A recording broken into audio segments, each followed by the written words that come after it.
Thanks for joining us on Breaking the News. So here it is. Minnesota and the Trump administration are headed for a legal clash over transgender athletes, it seems.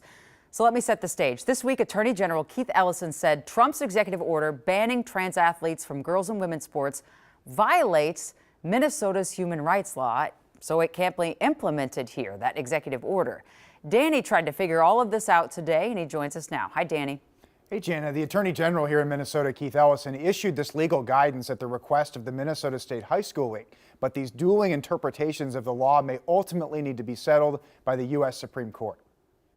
In December 2014, the Minnesota State High School League first approved a policy that allowed athletes to join teams that corresponded with their gender identity. And let's show the other states that Minnesota believes in equality for every student. That rule has remained in place for more than a decade in Minnesota.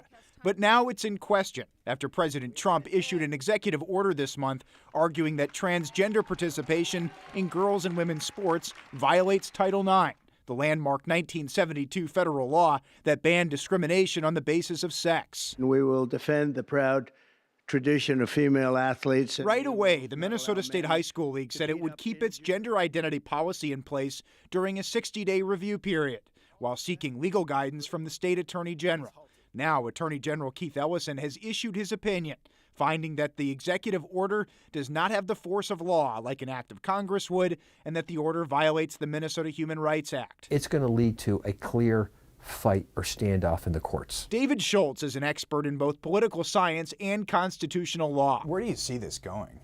Well, I think what's going to happen is that the state of Minnesota is going to say, no, we believe that our law protecting transgender athletes is perfectly permissible. And of course, the national government's going to take the opposite position. The Trump administration already launched a federal investigation into Minnesota and California over their policies for transgender athletes. The question becomes, who files the case first? If the case goes to the U.S. Supreme Court, it will be a test of the High Court's views. The law is evolving so quickly when it comes to transgender rights. Although the court has a conservative majority, two Republican appointees, Chief Justice John Roberts and Justice Neil Gorsuch, previously supported transgender protections in a 2020 decision known as Bostock.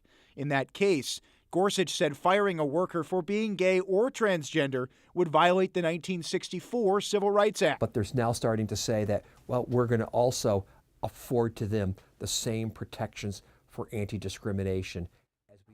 As this legal battle plays out, Minnesota House Republicans over at the state capitol approved a measure in committee last week that seeks to ban transgender athletes from girls' sports in Minnesota. That bill will now go to the House floor for a vote.